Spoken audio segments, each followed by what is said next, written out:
Et l'invité qui est finalement avec nous, Pape Amadou Fall, directeur de publication du magazine La Gazette. Monsieur Fall, vous nous entendez? Après, voilà. Mais je vous entends très bien. Voilà. Merci d'être avec nous. Non, il faut respecter l'adversaire. Merci à vous aussi pour votre invitation. Voilà, je l'ai dit tout à l'heure, vous êtes directeur de publication du magazine La Gazette qui sort tous les mois sur l'actualité en général au Sénégal. Vous avez suivi la tension politique qui est visible partout à travers le pays. Quelle est votre analyse de cette situation-là à quelques mois de la présidentielle de 2024? Écoutez, nous sommes quasiment blasés, même si beaucoup de craintes sont exprimées par-ci et par-là, parce que tout simplement, c'est une chape de plomb qui pèse sur le Sénégal depuis 1 an et demi, voire 2 ans.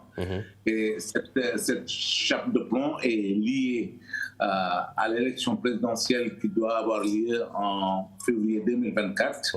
Aujourd'hui, dans tous les camps, l'on se prépare, on s'arme, mais il ne s'agit pas d'une guerre, il s'agit simplement d'une élection. Et il faut donc, au-delà un peu des clivages, on pense d'abord au Sénégal. Parce que s'il y a élection présidentielle, c'est parce qu'il y a une nation qui existe, c'est parce qu'il y a un État qui est là, avec ses différentes composantes.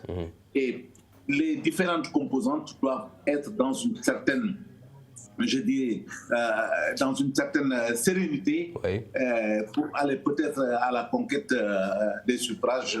C'est ça qui est le plus important. Mais maintenant, on joue à faire peur, en étant dans des dispositions qui véritablement mettre le pays dans une certaine évolution.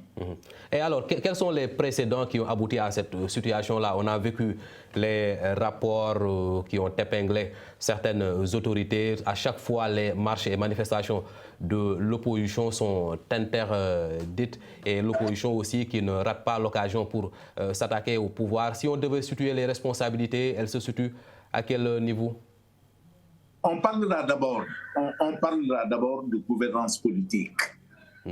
Parce que tout se joue à ce niveau. Comment respecter la Constitution? Exactement. Comment respecter les institutions? L'enjeu se situe à ce niveau. De part et d'autre, je dirais que l'opposition joue son rôle de manière formidable, en mettant des gardes à vous, en étant dans l'alerte, en étant peut-être même dans une certaine disposition, des dispositions auxquelles certains citoyens des droits de l'homme même n'adhèrent pas. Parce qu'on peut être d'accord que par rapport à ce que l'on vit presque depuis une dizaine d'années, depuis que Macky Sall est arrivé au pouvoir, la systématisation des interdictions de manifester ne saurait être acceptable dans une démocratie. Mais également, l'autre dimension, c'est que on a installé d'une certaine manière la peur dans le camp de l'opposition. Et quand vous avez peur, vous pouvez aller dans tous les sens. Quand je dis vous pouvez aller dans tous les sens, parce que quand l'opposant a peur qu'on le mette au pouvoir, citons-le, c'est aujourd'hui le cas de Ousmane Sonko, qui est devenu la bête noire du pouvoir qui est en place. On l'accuse de tous les maux. Il y a des choses sur lesquelles il est indexé. Est-ce vérité? Est-ce fausseté? On parle de manipulation politique. On a vu ce qui s'est passé avec Karim Wade, qui a été mis au banc de la société. Khalifa Sall, également autre opposant, a été mis au banc de la société, de sorte que tout cela fait que nous sommes dans un climat qui est quasi exécrable dans ce pays. Revenir à la raison, c'est cela. Aujourd'hui, l'appel qui est lancé par les uns et les autres. Comment y arriver? Maintenant, nous avons des mécanismes qui pourraient être en jeu, parce qu'à chaque fois qu'il y a eu élection présidentielle dans le Sénégal, quasiment depuis l'an 2000, avec l'élection d'Abdelwad, c'est une tension permanente donc, qui secoue le pays ou qui tient le pays sur une année, sur 2 ans. Il faut qu'on sorte de ce canevas-là. Ce n'est pas possible de gérer une nation de cette manière-là. Est-ce qu'il n'y a pas des acteurs qui ont failli, je dirais, à leur mission? Souvent, en ces cas-là, on voyait une société civile présente qui jouait les médiations entre l'opposition et le pouvoir, mais aussi les pouvoirs religieux, nos confréries, nos khalifes généraux. Est-ce que ces deux entités-là n'ont pas failli à leur mission de réussir à réguler la situation entre les acteurs politiques? Vous savez, c'est facile de condamner la société civile qui a son écoute sur la question, parce que ce sont d'abord des citoyens, nos chefs, nos guides religieux. Il y a également, au-delà des guides religieux, ceux qui, d'une certaine manière, encadrent l'espace politique, mais même surtout l'espace social.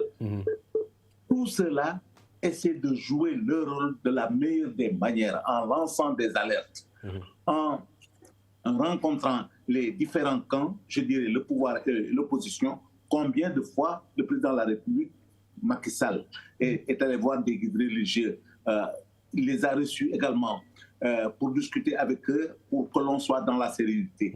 Combien Ousmane Sonko, Khalifa Sall, Thierno Alassane Tall, Malick Gakou et tous les autres également essaient de dire non, ce n'est pas de cette manière qu'on doit diriger une nation. Parce que la gouvernance, elle doit être politisée, elle doit être sécurisée. Et tout cela va dans un charivari tellement terrible que l'on se demande comment on va s'en sortir. Mais moi, je pense que les guides religieux ont lancé des alertes. Il ne faut pas s'appuyer simplement sur le présent.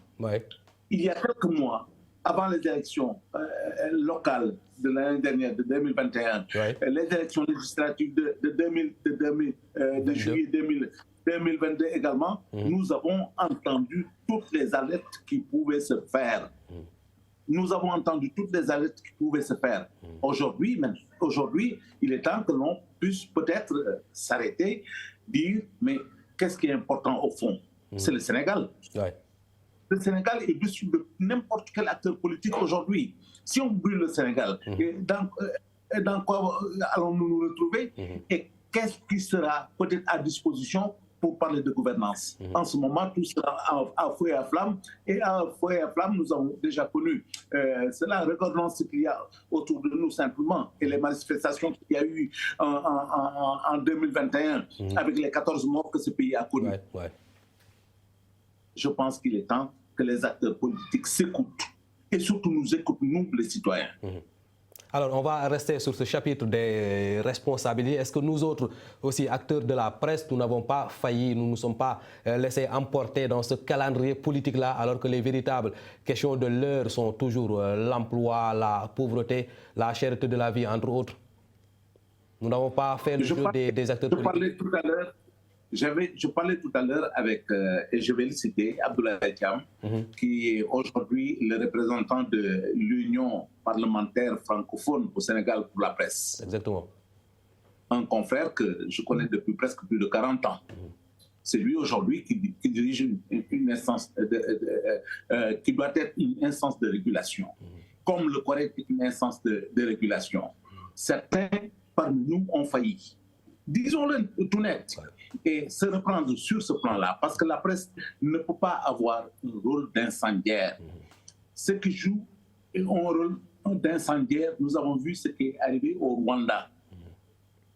Nous en avons connu des cas. Nous savons également ce qui est arrivé dans un pays comme le Libéria, la Sierra Leone, la Guinée, voire même un peu le Mali, où quand la presse a failli, vraiment ça a été terrible pour les lendemains de nos différentes sociétés. Donc, je pense qu'on en parle aujourd'hui, voir comment remettre la presse en ordre. C'est fondamental. On ne peut pas être dans une dynamique de suivre certains incendiaires. Parce que l'acteur politique, il sera toujours dans un rôle de vouloir catalyser la catastrophe. Permettez-moi cette expression. Parce que lui, il dira toujours, oui, la mauvaise gouvernance, c'est OK. Tout le monde est d'accord que dans le champ de la gouvernance, dans le champ de la démocratie, c'est d'abord la sérénité qui doit être mise en avant. Mais quand également il y a des débordements de la part du pouvoir, parce que les interdictions de manifestation, les accusations fallacieuses également qui sont soulevés, font que vraiment toute cette ambiance peut emporter une presse qui n'est pas assez mature. Et malheureusement, nous avons quelques rédactions qui aujourd'hui méritent d'être bien encadrées sur ce plan-là et sanctionnées particulièrement. Sanctionnées parce que le correct a un rôle à jouer et ce rôle, il est en train d'essayer de le jouer comme les autres instances de régulation qui existent dans ce pays. Exactement. Et quelle est la conséquence de cette campagne électorale permanente depuis 2019 avec l'élection du président Macky Sall? On ne cesse de parler de politique tous les jours et on est maintenant à quelques mois de la présidentielle. Quelle est la conséquence économique sur même la marche du pays? Mais attendez, nous avons une chape de plomb qui pèse sur nous.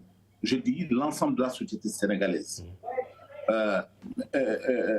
Les discussions à bâton rompu qui pouvaient se faire dans certaines instances, les grandes places et autres, comment dire encore, espaces de conversion, ou voire de convergence. Tout cela aujourd'hui est fortement affaibli parce que vous n'osez même plus parler de politique. Parce qu'à chaque fois que vous élevez la voix pour dire votre part de vérité en tant que citoyen, vous êtes pris quasiment à bras le corps par des gens qui n'épousent pas votre point de vue. C'est inacceptable dans une démocratie. Alors, la liberté d'expression...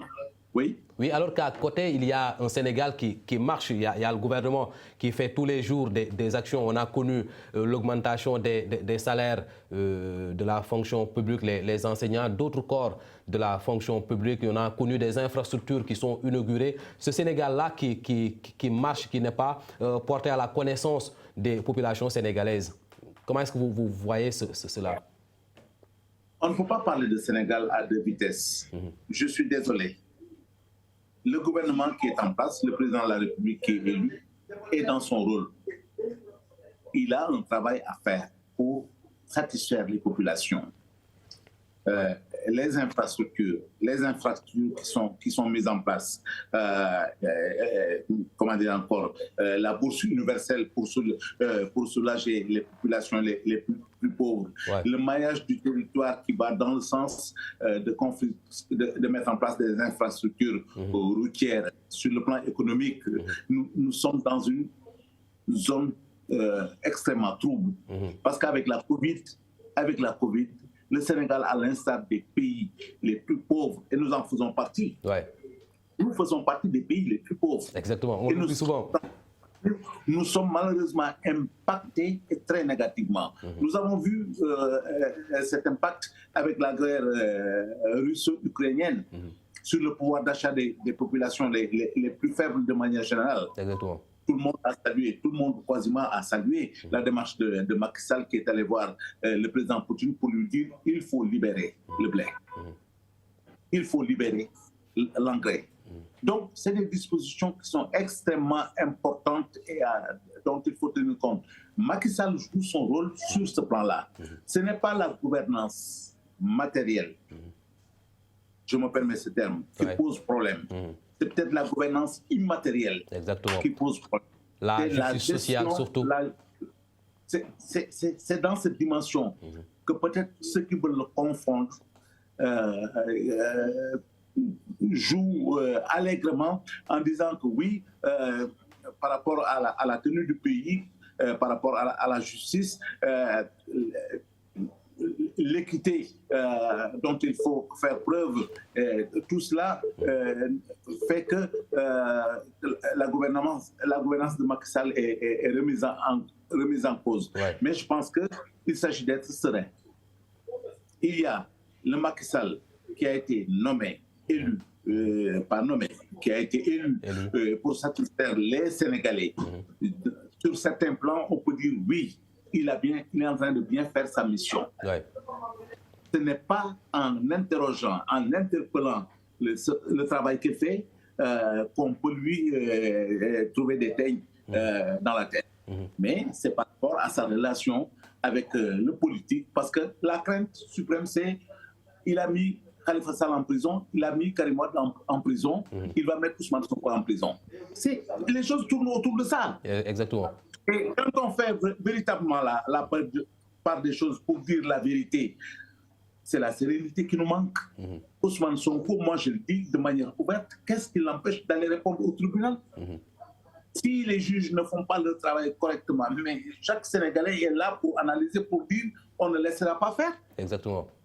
Et à chaque occasion, les Sénégalais ont su prendre leurs responsabilités à ces occasions-là.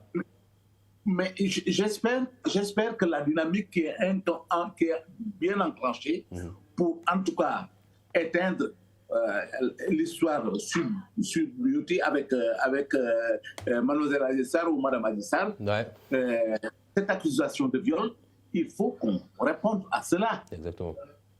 On ne peut pas taire cette interpellation d'une dame qui dit « Monsieur m'a violé ». Dans la justice sénégalaise, quand une dame accuse un homme de viol, cet homme doit aller répondre et se laver, surtout quand il veut devenir le président de la République de notre pays. Voilà la vérité. Maintenant, si Ousmane Sonko accepte d'aller dans le champ sur ce plan-là, mais les populations sont là pour pouvoir encadrer si nécessaire. Exactement. Alors, Papa Modou Fall, en 2000, l'exigence des Sénégalais, c'était le côté social, le vécu des Sénégalais, la cherté de la vie, entre autres. En 2012, c'était la gouvernance, l'exigence des Sénégalais. C'est sur la base de la bonne gouvernance que nous avons élu le président Macky Sall. En 2024, quel sera l'enjeu pour le futur choix d'un président de la République? D'abord, la stabilité, la paix. Dans les cœurs, dans les foyers, dans les ménages. Vous savez, la paix, c'est un atout qui est extrêmement important dans le développement d'un pays. Nous avons parlé tout à l'heure des conséquences de l'instabilité dans laquelle aujourd'hui le Mali est plongé. À 2 pas, il y a le Burkina Faso. À côté de chez nous, notre voisin le plus immédiat, comme le Mali, il y a le cas du Mali. Nous avons vécu l'ère Yaya Jammeh avec la Gambie. Mais plus loin, parlons de Charles Taylor, du Libéria, de la Sierra Leone. Aller aujourd'hui en Centrafrique, avec les conséquences de tout ce qui se passe depuis quasiment une vingtaine d'années. Tout le monde vous dit il faut qu'on aille aux assises pour la paix et la réconciliation. Les Sénégalais doivent bien entendre cela. Nous devons avoir l'écoute nécessaire pour dire nous ne voulons pas être dans la dimension rwandaise. Nous ne voulons pas être comme les Libériens qui, à un moment donné même, ont été dans le cannibalisme. Parce que ça, je le dis parce que je l'ai vécu. J'ai fait des reportages en Centrafrique, au Mali, je suis allé jusqu'à Gao, je suis allé au Libéria, je suis allé au Mali, en Guinée. Tout ça, c'est des choses que moi, personnellement, j'ai vécues dans ma chair, parce que j'ai eu des témoignages extrêmement forts de gens qui m'ont dit au Libéria, plutôt, nous avons vu des cadavres ici, dans la rue, le lendemain, nous n'avons pas vu ces cadavres-là, parce que les gens les ont mangés. Quelqu'un qui me dit, j'ai vendu ma Mercedes pour un sac de riz, pour faire vivre ma famille, parce que pendant 3 jours, nous étions enfermés. J'ai été obligé de donner ma Mercedes contre un sac de riz. On vous dit, en Centrafrique, quelqu'un vous dit, en témoignage, je l'ai tué parce qu'il a je l'ai mangé parce qu'il a tué mon frère. Mais c'est des choses qui sont horribles. Quand on a vécu tout cela, on ne peut pas laisser faire. Et nous n'avons pas. Et c'est pourquoi je reviens à la société civile qui est dans une position d'alerte extrêmement forte. C'est ça qui est attendu d'une société civile. Elle joue son rôle. Nos hommes religieux également se sont prononcés. Nous ne pouvons pas dire aujourd'hui que nos hommes religieux regardent ce qui se passe. Non, nos hommes religieux ne regardent pas ce qui se passe. Ils sont très alertes dans la dimension. Et vous voyez le rôle de Tivaouane, de Touba, de Niassène, des Layènes, disons toutes confréries confondues, ceux qui doivent jouer leur rôle le font. Il nous faut maintenant l'écoute des hommes politiques. Parce qu'une oreille sourde ne peut pas régler un problème parce qu'il ne l'entend pas. Alors, vous avez fait la comparaison, le Sénégal et la sous-région. Est-ce que ce n'est pas parce que le Sénégalais ne connaît pas la valeur de la stabilité, de la paix? Nous n'avons pas acquis notre indépendance suite à une lutte, suite aux armes. C'est tout le contraire pour les pays que vous venez de citer. Est-ce que ce n'est pas parce que le Sénégalais ne connaît pas la valeur de la stabilité? Nous n'avons pas vécu des drames similaires que nous sommes tentés d'appeler à la violence? Vous savez, heureusement que nous n'avons pas encore connu de séisme politique. Ouais. Nous avons connu des secousses. Il y a eu la lettre de 1962 entre Mamadou Dia et Léopold Sédar Senghor. 17 décembre. Nous avons connu cette alerte. Nous avons connu, je ne veux pas m'arrêter sur certains détails, mais je dirais 1988 quand Abdoulaye Wade disait je ne veux pas marcher sur des cadavres pour aller au palais. Effectivement. Nous avons connu 1994 avec les policiers qui ont été tués suite au mouvement des Moustarchidines. Nous avons connu des secousses. Exactement. Nous n'avons pas encore vécu de séisme. Même s'il y a eu le 23 juin avec la démarche qui a été parfaitement canalisée par les Alioutines, il faut le citer, et d'autres également qui étaient là dans l'espace pour dire il ne faut pas qu'on laisse faire. C'est ces mêmes voix aujourd'hui quasiment que vous entendez dans ce pays. Parce qu'après ce qui s'est passé, et moi je le dis, l'appel d'Ousmane Sonko qui a dit je vais faire de la résistance. Bien, je vais faire de la résistance. Le lendemain, nous avons eu 14 morts dans ce pays. Il y a des enseignements à tirer. Et c'est pourquoi je dis la responsabilité des uns et des autres doit être bien relevée. Et que chacun revienne à la raison pour dire qu'il n'y a que quelque chose d'important, le Sénégal. Et les citoyens sénégalais. Si on brûle ce pays, nous allons nous retrouver dans quelle situation demain? À reconstruire, alors que nous n'avons même pas encore commencé notre construction. Abdou Mbaye nous disait quoi quand il a été nommé Premier ministre? Nous sommes assis sur des décombres. C'est bien lui qui l'a dit. Après avoir été nommé Premier ministre. Nous sommes assis sur des décombres. Mais nous ne sommes pas encore sortis des décombres. Exactement. Parce que le Sénégal n'avance pas. Malgré les petites touches qui se font par-ci et par-là pour essayer de satisfaire les populations de manière générale, il y a encore beaucoup à faire. Exactement. On va parler d'économie avec les rapports sur la gestion des fonds force Covid-19. Beaucoup de personnalités sont épinglés, mais ce sont les directeurs administratifs et financiers des structures, notamment les ministères qui sont indexés. Il y a le procureur qui a demandé l'ouverture d'une information judiciaire. Vous croyez à la suite judiciaire de ces dossiers-là par rapport à ce qu'on a connu? J'ai du respect pour nos institutions. J'ai du respect pour notre justice. Je crois en notre Assemblée nationale. Je crois que le président de la République a un rôle extrêmement important. Donc le législatif, le judiciaire et le législatif sont en ordre, même s'il y a encore beaucoup de choses à faire. Nous ne sommes qu'une jeune démocratie. Exactement. Le Sénégal est indépendant depuis 1960. Quand vous regardez autour de nous ce qui se passe, vous pouvez dire, à la grâce de Dieu, nous sommes dans le tempo le plus important, c'est que nous avons une certaine unité nationale. Nous devons pouvoir avancer en étant au-dessus de certaines contingences qui nous sont imposées par une situation mondiale, quand je parle de cette histoire de Covid-19.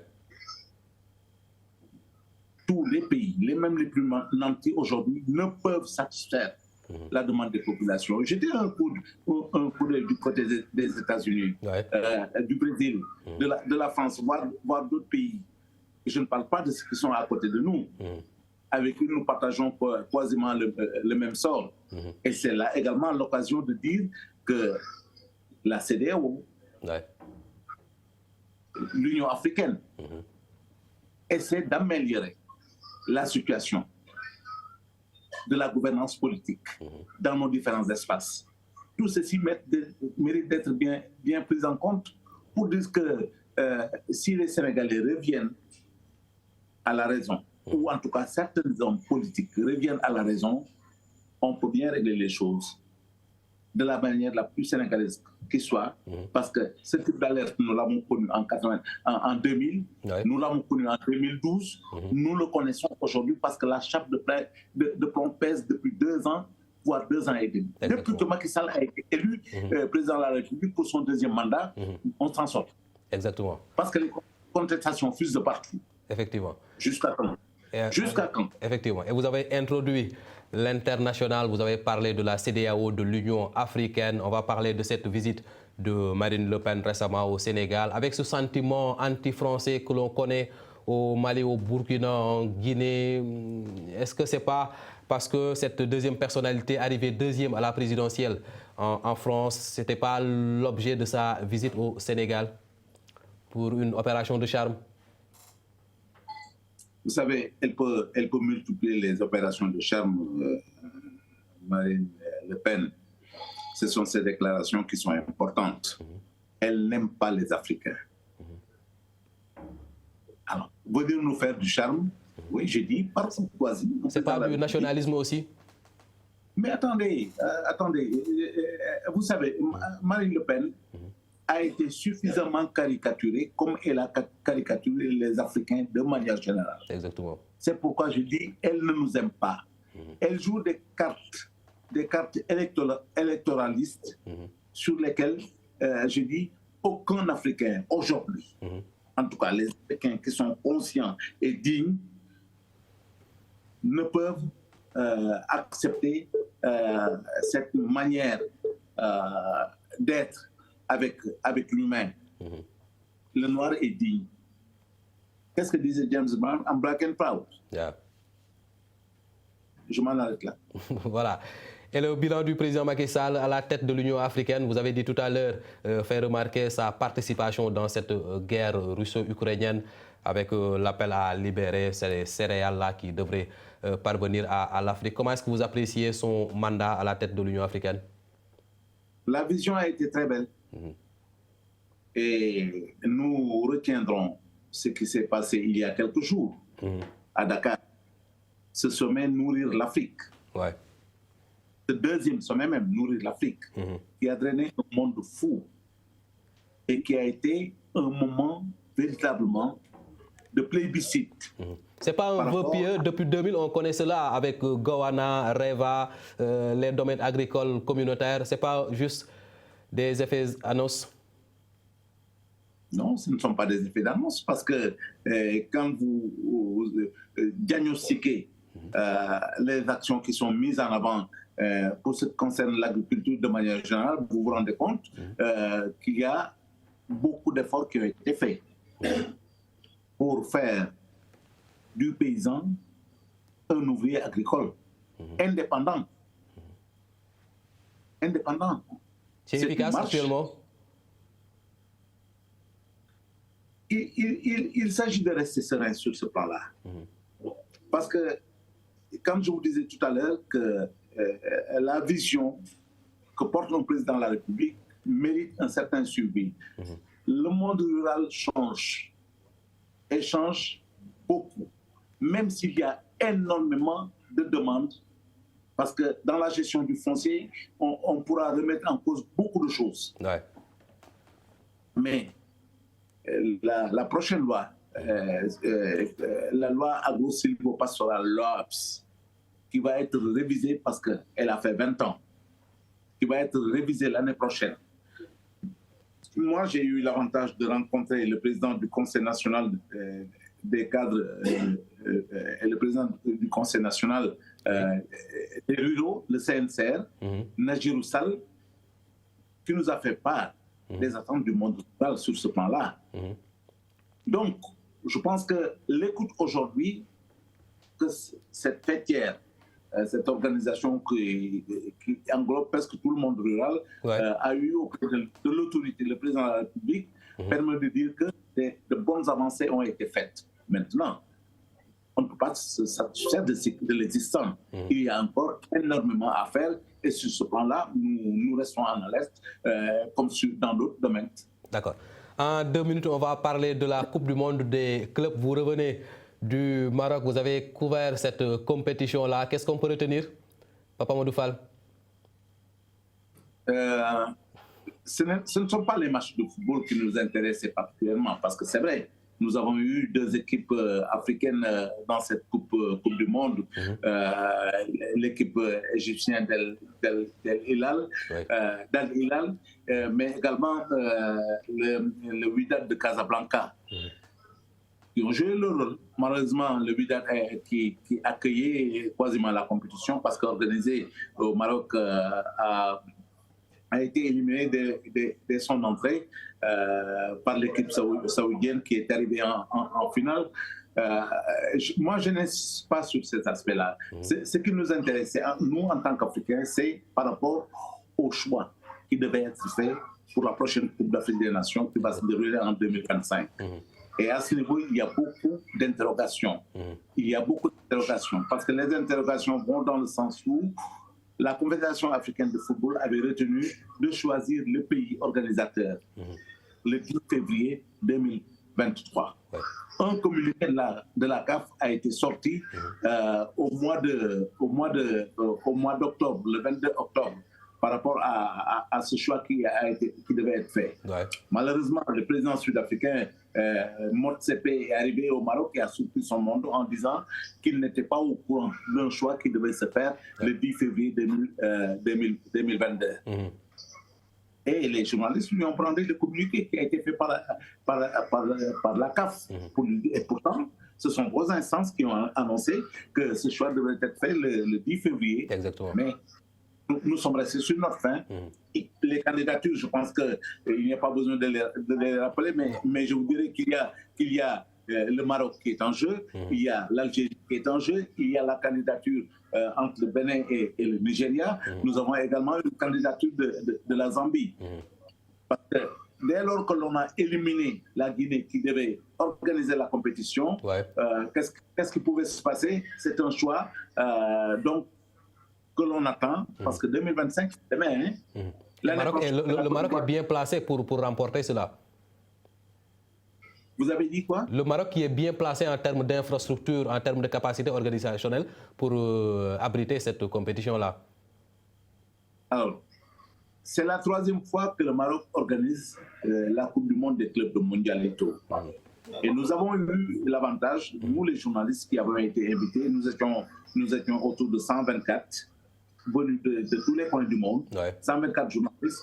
Nous avons pu faire un peu le tour du Maroc pour voir qu'est-ce qui était proposé en termes d'infrastructure par les Marocains. Et je pense que il n'est que justice que de dire que le Maroc a de très très belles infrastructures. Sur le plan organisationnel également, la Coupe du Monde a été une étape extrêmement importante, de sorte que Gianni Infantino, le président de la FIFA, a dit, c'est une déclaration que vous trouvez partout dans la presse aujourd'hui, a dit le Maroc a satisfait les attentes de la FIFA en termes d'organisation. Voilà. Et on va terminer avec ça. Le choix à faire, permettez-moi de terminer rapidement. Qu'est-ce qu'il reste à faire? C'est au comité exécutif de la Confédération africaine de dire quel pays va recevoir. Mais en tout cas, moi, j'ose dire que le Maroc a tous les atouts pour pouvoir bien organiser, d'autant que au mois de mars prochain, il y a trois pays qui n'ont pas les infrastructures, qui vont donc délocaliser leurs matchs pour les organiser au Maroc. Voilà. Et la bonne tenue de cette compétition récente, la Coupe des Coupes, cette bonne tenue par le Maroc, l'organisation en termes d'organisation et capacité d'accueil milite en faveur de ce pays. En tout cas, merci beaucoup, Papa Amadou Fall. Mais c'est moi qui vous remercie, tout en vous disant simplement pour conclure que c'est le Real Madrid qui, avec les exploits de Benzema, Vinicius, Valverde et tous les autres, a remporté cette coupe face à l'équipe saoudienne sur le score de 5-3. Ça également, c'est un record qu'il faut saluer. Il y a eu beaucoup de buts, il y a eu beaucoup de spectacles et je pense que les situations également sur ce plan-là parce que les équipes ont été dans une certaine sérénité. Exactement. En tout cas, merci beaucoup, Papa Amadou Fall, mon jeune frère, comme je vous appelle affectueusement.